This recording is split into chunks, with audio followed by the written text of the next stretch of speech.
నమస్కారం. ఈ ఆసక్తికరమైన విశ్లేషణకు స్వాగతం. ఈరోజు మనం ఒక అద్భుతమైన టెక్నాలజీ ప్రయాణాన్ని మొదలుపెట్టబోతున్నాం. అదేంటంటే అసలు చాట్బాట్లు ఎలా పనిచేస్తాయి, వాటి రకాలేమిటి, మరియు ఒక వాట్సాప్ చాట్బాట్ను మనం ప్రాక్టికల్గా ఎలా క్రియేట్ చేయాలి అనే విషయాలను డీకోడ్ చేద్దాం.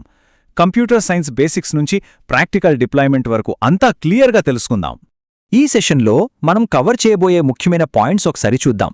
ముందుగా చాట్బాట్ అంటే ఏమిటి, అవి ఎలా పనిచేస్తాయి, వాటిలో ఎన్ని రకాలున్నాయి, ఆ తరువాత వాట్సాప్ చాట్బాట్ను ఎలా సెటప్ చేయాలి అనే ప్రాక్టికల్ స్టెప్స్ చూద్దాం. థియరీతో మొదలుపెట్టి ప్రాక్టికల్ అప్లికేషన్ వరకు వెళ్దాం. సరే, ఏమాత్రం ఆలస్యం చేయకుండా అసలు మౌలిక అంశాలతో ప్రారంభిద్దాం. ఈ టెక్నాలజీ ఏమిటి, చాట్బాట్ అంటే ఏమిటో ముందుగా ఒక క్లియర్ ఐడియా తెచ్చుకుందాం. చాలా సింపుల్గా చెప్పాలంటే చాట్బోట్ అనేది మనుషులకు సాఫ్ట్వేర్కు మధ్య ఉండే ఒక స్మార్ట్ ఆటోమేటెడ్ వారధి. ఇది న్యాచురల్ లాంగ్వేజ్ ప్రాసెసింగ్ అలాగే మెషిన్ లెర్నింగ్ ఉపయోగించి అచ్చం మనిషిలాగే మాట్లాడుతుంది. టెక్స్ట్ లేదా వాయిస్ని అర్థం చేసుకుని ఏ టైంలో అయినా, అంటే పగలు రాత్రి అనే తేడా లేకుండా మనకు కావలసిన సపోర్ట్ ఇస్తుంది. ఈ టెక్నాలజీ ఇప్పుడు ఎందుకు అంత క్రేజీగా మారిందో తెలుసా? ఇక్కడ ఒక ఆశ్చర్యకరమైన విషయం గమనించాలి. వాట్సాప్ మెసేజ్లకు ఏకంగా 98% ఓపెన్ రేట్ ఉంది. అవును, మీరు విన్నది నిజమే, 98%. బిజినెస్లు తమ కస్టమర్లను డైరెక్ట్గా రీచ్ అవ్వడానికి వాట్సాప్ ఎందుకు బెస్ట్ ఛానల్ అనేది ఈ ఒక్క నంబర్ చూస్తే మనకు ఇట్టే అర్థమైపోతుంది. ఇక మన తదుపరి అంశం చాట్బాట్లు ఎలా పనిచేస్తాయి. ఇప్పుడు కొంచెం టెక్నికల్గా లోతుగా వెళ్ళి ఈ సిస్టమ్స్ మన భాషను అసలు ఎలా ప్రాసెస్ చేస్తాయో విశ్లేషిద్దాం. ఇక్కడ మీరు చూస్తున్నది ఈ సిస్టమ్ యొక్క మెదడు లాంటిది. ఇది భలే ఆసక్తికరంగా ఉంటుంది. ఇందులో ప్రధానంగా 3 కోర్ విభాగాలుంటాయి. అవేంటంటే న్యాచురల్ లాంగ్వేజ్ అండర్స్టాండింగ్ అంటే NLU, డైలాగ్ మేనేజర్ మరియు న్యాచురల్ లాంగ్వేజ్ జనరేటర్. ఏ చాట్బాట్కైనా ఇవి అసలైన మూల స్తంభాలు.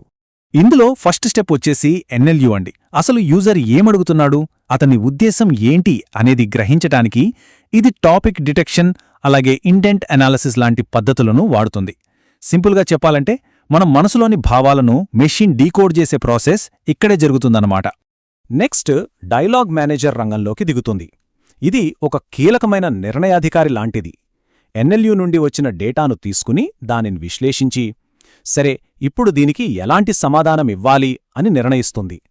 ముందే రాసిపెట్టుకున్న రూల్ని వాడాలా, లేక సిచ్యువేషన్కి తగ్గట్టుగా ఒక కొత్త సమాధానాన్ని సృష్టించాలా అని ఇది డిసైడ్ చేస్తుంది. ఇక final step natural language generator. Dialogue manager తీసుకునే డెసిషన్ని ఇది తీసుకుని దాన్ని మనం, అంటే మనుషులు చదవడానికి లేదా వినడానికి వీలుగా ఉండే ఒక అందమైన వాక్యంలా మారుస్తుంది. ఈ 3 స్టెప్స్ కరెక్ట్గా సింక్ అవ్వడం వల్లే చాట్బాట్లు మనతో అంత సహజంగా మాట్లాడగలుగుతాయి. సో ఆర్కిటెక్చర్ గురించి ఒక ఐడియా వచ్చేసింది కదా. ఇప్పుడు ఈ టెక్నికల్ కెపాసిటీస్ ఆధారంగా చాట్బాట్లలో అసలు ఎన్ని రకాలున్నాయో చూద్దాం. ఇక్కడ మనం ప్రధానంగా 2 రకాలను పోల్చి చూడాలి. మొదటిది రూల్ బేస్డ్ బాట్స్. ఇవి పాతకాలపు కస్టమర్ కేర్ మెనూల్లాగా చాలా స్ట్రిక్ట్గా ఉంటాయి. ఏ స్క్రిప్ట్ రాస్తే అదే చెబుతాయి. కాని రెండోది AI ఆధారిత బాట్లు. ఇవి చాలా స్మార్ట్. ఒక ఎక్స్పర్ట్ అసిస్టెంట్ లాగా సందర్భాన్ని అర్థం చేసుకుని ఆలోచించి మరీ చాలా డైనమిక్గా సమాధానాలిస్తాయి. ఇవి ఒక రకంగా గేమ్ చేంజర్స్ అని చెప్పొచ్చు. ఈ టెక్నాలజీ ఎవల్యూషన్లో నెక్స్ట్ లెవెల్ ఏమిటో తెలుసా? అవే అటానమస్ AI ఏజెంట్స్. ఇవి ఊరికే మనతో ముచ్చట్లు పెట్టడానికే పరిమితం కావు. వాటంతట అవే డేటాబేస్లను యాక్సెస్ చేస్తాయి, కాంప్లెక్స్ ప్రాబ్లమ్స్ని సాల్వ్ చేస్తాయి, పైగా ఎవరి సాయం లేకుండా పనులను ఫినిష్ చేస్తాయి. That's the future. సరే, ఇప్పటివరకు చాట్బాట్ల మెకానిక్స్, రకాల గురించి ఒక గట్టి పట్టు సాధించాం. ఇక ఈ విశ్లేషణలో అసలైన అత్యంత ఆసక్తికరమైన విభాగానికి వచ్చేశాం. అదే వాట్సాప్ చాట్బాట్ను క్రియేట్ చేయడం. ఇంత పవర్ఫుల్ టెక్నాలజీని వాట్సాప్ లాంటి ప్లాట్ఫామ్పై ప్రాక్టికల్గా ఎలా డిప్లాయ్ చేయాలో ఇప్పుడు చూద్దాం. అసలు మనం వాట్సాప్ని ఎందుకు చూస్ చేసుకోవాలి? ఎందుకంటే వాట్సాప్కి ఏకంగా 33 బిలియన్ల మంత్లీ యాక్టివ్ యూజర్స్ ఉన్నారు. అదొక్కటే కాదు, ఇందులో ఉండే ఇమేజెస్, బటన్స్, కెరోసెల్స్ లాంటి రిచ్ మీడియా ఫీచర్స్ వల్ల యూజర్ ఎంగేజ్మెంట్ అద్భుతంగా ఉంటుంది. అందుకే ఇది ఇతర ఛానల్స్ కన్నా చాలా రెట్లెక్కువ, అంటే సుమారు 45-60% వరకు కన్వర్షన్ రేట్ను డ్రైవ్ చేస్తుంది. అమేజింగ్ కదా? ఇక్కడ ఒక అద్భుతమైన వాట్సాప్ చాట్బాట్ను నిర్మించడానికి కావలసిన ప్రాక్టికల్ రోడ్ మ్యాప్ ఉంది చూడండి. ఇది మెయిన్గా 4 స్టెప్స్. API సెటప్ చేయడం, కన్వర్జేషన్ ఫ్లో డిజైన్ చేయడం, మన సిస్టమ్స్కి కనెక్ట్ చేయడం, ఫైనల్గా లాంచ్ చేసి ఫీచర్స్ని వాడుకోవడం. మొదటి స్టెప్ ఏపీఐ యాక్సెస్. దీనికోసం వెరిఫై అయిన మెటా బిజినెస్ అకౌంట్ ఖచ్చితంగా ఉండాలి. అయితే ఇన్ఫోబిప్ లాంటి బిజినెస్ సొల్యూషన్ ప్రొవైడర్ అంటే ఒక బీఎస్పీని గనక మనం వాడుకుంటే ఈ సెటప్ అంతా చాలా స్మూత్గా ఫాస్ట్గా అయిపోతుంది. ఇక రెండో స్టెప్ ఏంటంటే ఫ్లో డిజైన్. మనం డైరెక్ట్గా సాఫ్ట్వేర్ ఓపెన్ చేసే ముందు కస్టమర్లు రెగ్యులర్గా అడిగే ప్రశ్నలేంటి అనేది ఒక పేపర్ మీద మ్యాప్ చేసుకోవాలి. దాన్ని బట్టి ఫ్లోచార్ట్ గీసుకోవాలి. అలాగే బాట్కి ఏమాత్రం అర్థంగాని ప్రశ్న ఎదురైతే అప్పుడు క్షమించండి నాకు అర్థం కాలేదు అని సేఫ్గా ఆన్సర్ ఇచ్చేలా ఒక ఫాల్బ్యాక్ రెస్పాన్స్ కూడా ఎప్పుడూ రెడీగా ఉంచుకోవాలి. ఇది చాలా ఇంపార్టెంట్. మూడవ స్టెప్ సిస్టమ్స్ను కనెక్ట్ చేయడం. నిజానికి ఒక చాట్బాట్ కేవలం హాయ్ బై చెప్పడానికే కాదు, మీ కస్టమర్ రిలేషన్షిప్ మేనేజ్మెంట్ లేదా మీ ఆర్డర్ మేనేజ్మెంట్ సిస్టమ్స్తో దాన్ని కనెక్ట్ చేసినప్పుడే దాని అసలు పవర్ బయటపడుతుంది. అప్పుడే కదా అది యూజర్ ఆర్డర్ ఎక్కడుందో లైవ్లో ట్రాక్ చేసి చెబుతుంది, అలాగే కస్టమర్కి ఒక కంప్లీట్ పర్సనలైజ్డ్ ఎక్స్పీరియన్స్ని ఇస్తుంది.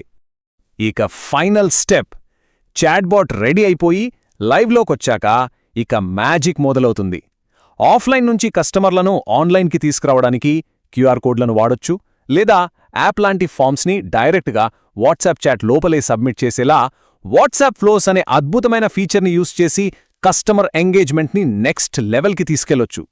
సో ఫైనల్గా ఈ సెషన్ని ఒక చిన్న ఆలోచనాత్మక ప్రశ్నతో ముగిద్దాం. రాబోయే కాలంలో ఈ ఏఐ ఏజెంట్లు ఎంతలా డెవలప్ అవుతాయంటే ఎవరి సహాయం లేకుండా ఏ పనైనా సొంతంగా చేసుకోగల స్థాయికి వెళ్తాయి. మరి అప్పుడు కన్వర్జేషనల్ ఏఐలో వచ్చే ఆ అతిపెద్ద విప్లవం ఏమై ఉంటుంది? భవిష్యత్తులో మనం ఏదైనా డిజిటల్ బిజినెస్తో చాట్ చేస్తే అది అచ్చం మన పక్కనున్న మనిషితో మాట్లాడినట్లే ఉంటుందా? ఖచ్చితంగా ఆలోచించాల్సిన విషయమే కదా. ఈ ఆసక్తికరమైన లెర్నింగ్ జర్నీని మనం ఇలాగే కంటిన్యూ చేద్దాం. మళ్ళీ కలుద్దాం.